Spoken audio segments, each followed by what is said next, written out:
మనం నివసించే ఈ భూమి మీద చాలా రకాలైన జంతువులను తరచుగా చూస్తూ ఉంటాం. కానీ ఒకప్పుడు నివసించిన జంతువులు అసలుకి ఇప్పుడు చాలా అంతరించిపోయాయి. వాటి గురించి ఈ వీడియోలో తెలుసుకుందాం. Number 1, Tasmanian tiger. ఇవి మనం నివసించే భూమిపైకి 40 లక్షల సంవత్సరాల క్రితమే వచ్చాయట.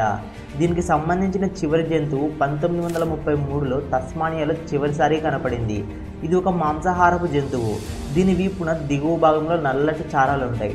ఇవి ప్రధానంగా ఆస్ట్రేలియాలో ఎక్కువ కనిపించేవి. ప్రస్తుతం ఈ జంతువు ఒకటి కూడా ఇక్కడ లేవు. దీని సైంటిఫిక్ నేమ్ వచ్చేసి థైలాసినస్. ఈ జంతువు యొక్క బరువు 30 కిలోల వరకు కూడా ఉంటుంది. Number 2, stellar see cow. 1741 సంవత్సరంలో జార్జ్ విలియం స్టెల్లర్ అనే వ్యక్తి దీనిని మొదటిసారిగా చూశాడు. అందుకే దీనికి అతని పేరులో భాగమైన స్టెల్లర్ అనే పేరును పెట్టారు. ఇవి కనుగొన్న సమయంలో అలాస్కా మరియు రష్యా మధ్యలో ఉన్న బేకింగ్ సీ అనే సముద్రంలో కమాండర్ ఐలాండ్ చుట్టూ ఉండేవి. ఇవి చాలా బరువుగా ఉండేవని చాలామంది శాస్త్రవేత్తలు చెప్పారు. 18వ శతాబ్దంలో ఇవి 8 నుంచి 10 టన్నుల బరువు ఉండేవట. Number 3, woolly మామూత్. వీటిని సుమారు 20 లక్షల సంవత్సరాల క్రితం కనుక్కున్నారు. ఇవి మామూత్ జాతికి చెందిన చివరి జంతువు. ఇది చూడటానికి అచ్చం ఏషియన్ ఎలిఫెంట్ లాగే ఉంటుంది. సైబీరియా మరియు అలాస్కాలోని దంతాలను, అస్థిపంజరాలను మరియు అక్కడి గుహ చిత్రాలను ఆధారంగా తీసుకుని వీటిని ఆకారాన్ని గుర్తించారు. ఇవి అంతరించిపోయినట్లుగా 1796లో జార్జ్ కార్వేర్ అనే వ్యక్తి చెప్పేశాడు. Number 4, sabre toothed cats. ఇదొక మాంసాహారపు జంతువు. వీటికి దంతాలు చాలా పొడవుగా ఉంటాయి.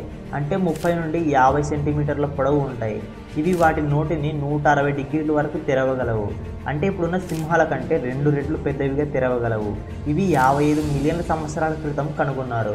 వీటికి ఉన్న పొడవైన దంతాలను వేటాడకుండా ఎరను బిగించడానికి ఉపయోగించేవి. ఇవి సుమారు 10,000 సంవత్సరాల క్రితం అంతరించిపోయాయి. ఇంకా ఇంట్రెస్టింగ్ మ్యాటర్ ఏంటంటే ఇవి పిల్లి జాతికి చెందినవే. Number 5, Japanese sea lion. ఇది ఒక అక్వాటిక్ ఎనిమల్.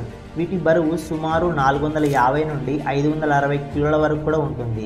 వీటి పొడవు 2.3 నుంచి 2.5 మీటర్ల వరకు ఉంటుంది. వీటిలో ఆడజాతికి చెందినవి మగవాటితో పోలిస్తే చాలా చిన్నవిగా ఉంటాయి. 1900 సంవత్సర కాలంలో మనుషులు వీటిని చాలా ఎక్కువగా వేటాడేవారట. అలా వేటాడేసరికి 1970 సంవత్సరం వచ్చేసరికి ఇవి పూర్తిగా అంతరించిపోయాయి. ఈ వీడియోకి అయితే ఇంతే ఫ్రెండ్స్. నచ్చితే లైక్ చేయండి. ఈ వీడియో ఎలా అనిపించిందో మీ ఒపీనియన్ని కమెంట్ చేయండి. అలాగే మరిన్ని ఇలాంటి ఫ్యాక్ట్స్ కోసం మన ఛానల్ని సబ్స్క్రైబ్ చేసుకోండి. Thank you for watching.